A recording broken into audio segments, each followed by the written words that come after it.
नहीं, जंगल छोड़ब नहीं, माय माटी छोड़ब नहीं, लड़ाई छोड़ब नहीं, गांव छोड़ब नहीं, जंगल छोड़ब नहीं, माय माटी छोड़ब नहीं, लड़ाई छोड़ब नहीं।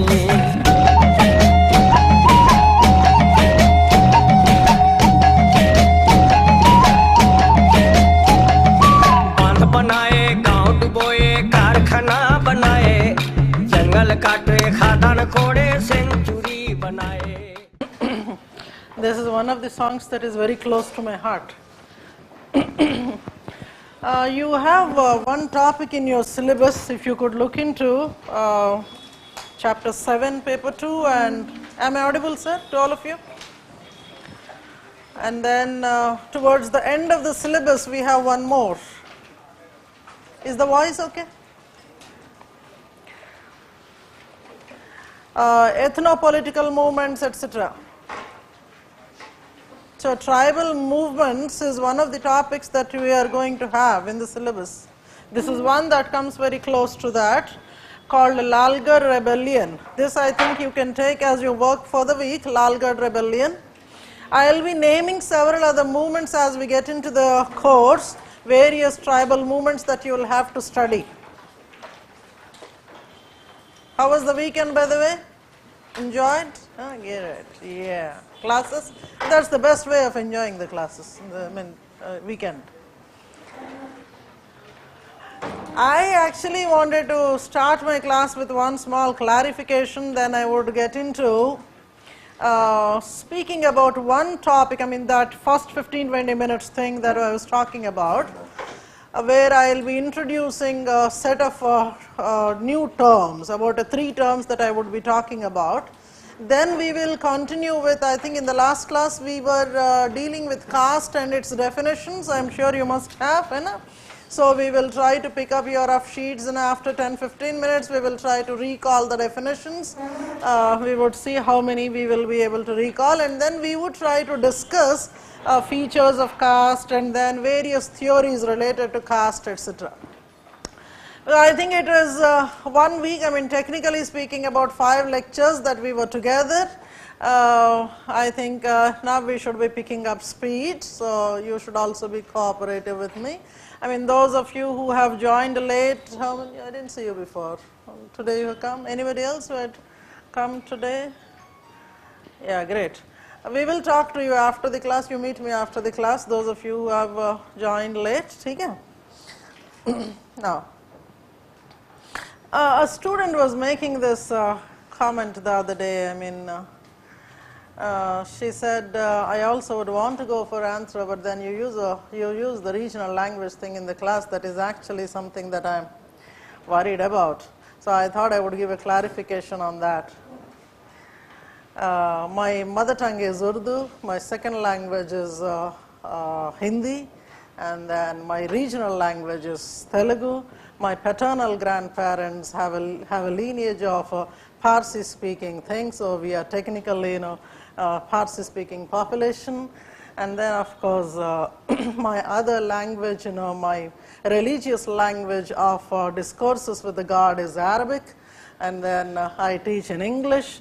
I am actually giving I didn't learn many of the foreign languages. French is something that I am slightly aware of, and then for which a certificate course that I would be doing after this particular course, because when I am not teaching I should be a student. That is the formula actually. So every year about 4 to 4.5 months when I am jobless, literally, when I am not in the class I am jobless. When I am jobless I actually would enroll into the courses, and then see, it's not that I have a partiality towards a regional language for that matter. This is for the comfort's sake basically. And I don't teach any concepts in the regional language. You'll have to understand that. एकाद मतलब lighter moment ऐसे निकल जाता है. In that case, I might be using quite a lot of Hindi or Urdu in the class, which might be a problem for the non-Hindi people. So you don't worry about it. English फिर भी ठीक है. I mean it's a language of knowledge, language of writing, etc. फिर भी ठीक है. I mean sometimes in order to get out your original feelings, etc. you will have to. So if you are really angry with somebody, the language in which you are too very comfortable, when you are getting vocabulary from there, the kick is very different there.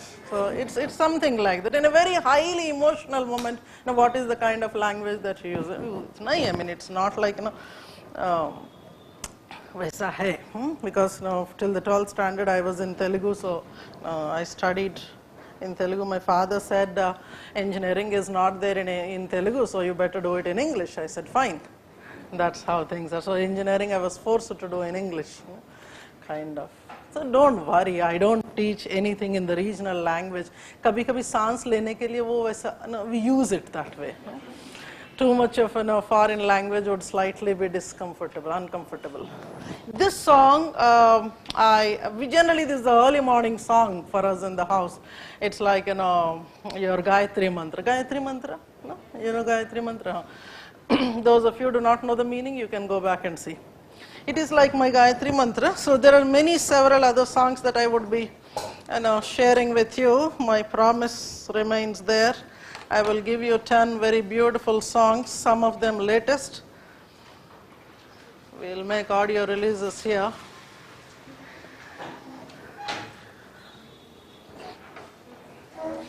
At one point of time, I mean when my early courses of online were there, I used to make a point, I used to tell the videographer to remove wherever I was using the regional language. Now I said it's okay. Because I remember one of the students from Kashmir, he wrote a very beautiful letter after the course that he had taken. And then his introduction and conclusions were in Telugu, and then he, Telugu, he wrote on the placard, and he took a photograph, and then he sent it saying that, see, one day I would want to communicate totally, write a letter totally in Telugu. Then awesome things. And then you see, I am popularizing the movies of Balakrishna across the borders, kind of. So the more languages you learn, the better actually. You become sharp there. I am introducing 3 new terms to you today, which are part of what we call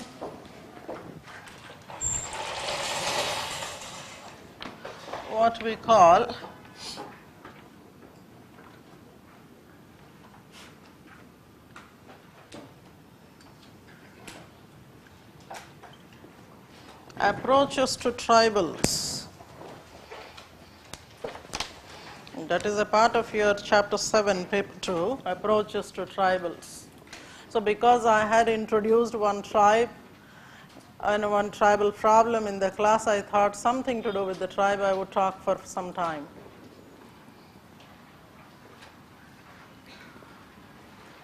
See, first of all, when I use this word approach to tribal, what I mean is, what the discipline means is, what is the physical distance from where you would be dealing with them? I repeat, when we say approach to tribals, we actually mean what is the physical distance from which you deal with them. Either you would want to go close to them, or you would want to study from a distance, or maybe something else. Now, that is where we have 3 kinds of approaches.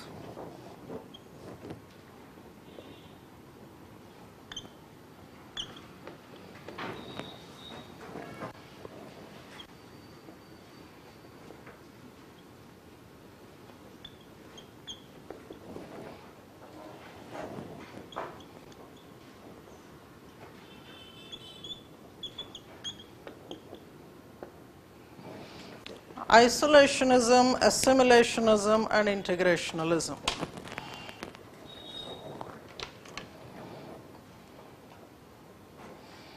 By approaches to tribals, what I mean is, what is the physical distance from which you are to study or you want to deal with the tribals.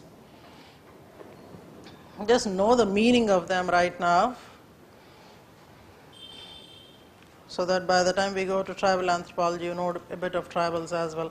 And you also have to remember this. Sir, many times for the same term, we have discipline-specific meanings.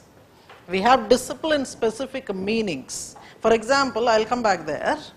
For example, there is one term in your syllabus called westernization. Your syllabus mentions a term called westernization. What do we mean generally by westernization? Adopting Western culture. Okay, adopting Western culture, impact of Western culture. Who is the West?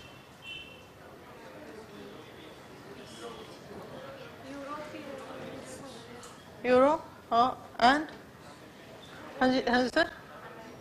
Americans or Arabic and meaning, are we drawing a geographical west? Somewhere we are trying to draw a vertical line there, and people who are on the western side of it are all west.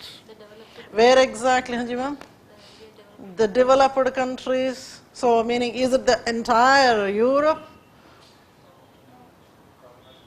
Maybe the French, maybe the Germans, the Britons, the Portuguese, everybody is a part of the West. And then the Neo-West is the America that has emerged a few decades ago. So what I mean by this is, based on the discipline, based on the context, meaning of the words differs.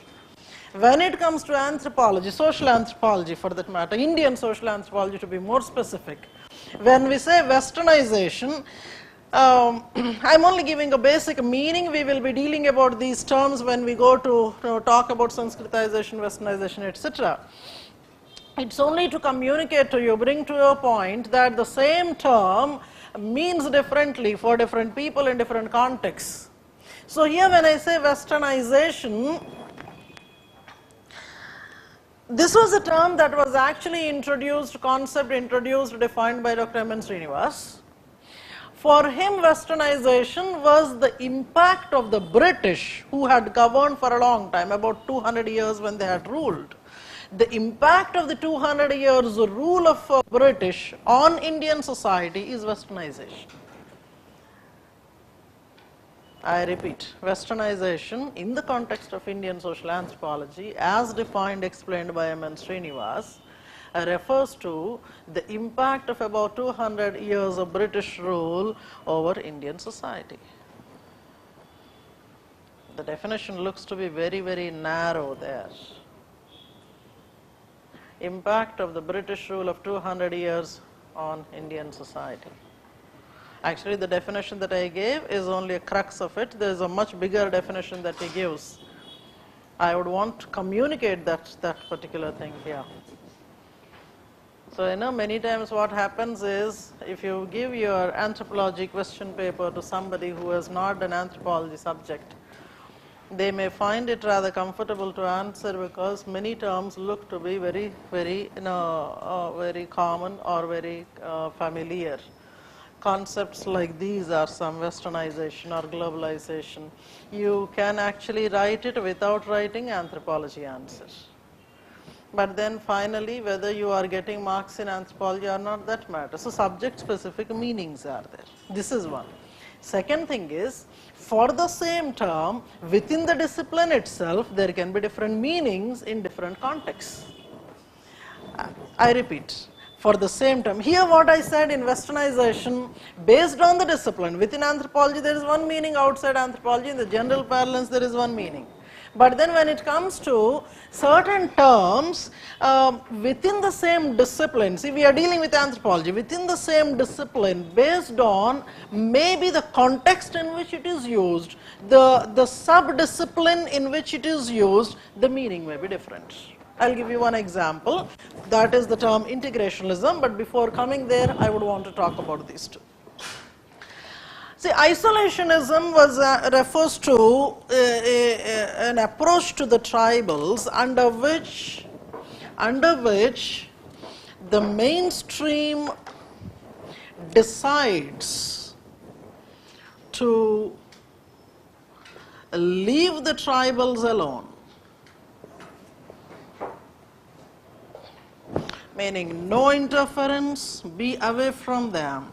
There would be zero physical contact with them. You're not supposed to meet them, you're not supposed to intrude into their lives, no intrusion into their region. Keep them away. Leave them away by themselves, so that your culture will not have an impact on them. You are not affecting them. Am I there? Okay. Just understand the meanings. Later we will come to when we deal with tribal anthropology, etc., we would try to argue which is a better approach, and then what are the pros and cons of each of them, etc. Assimilation is quite opposite to isolationism.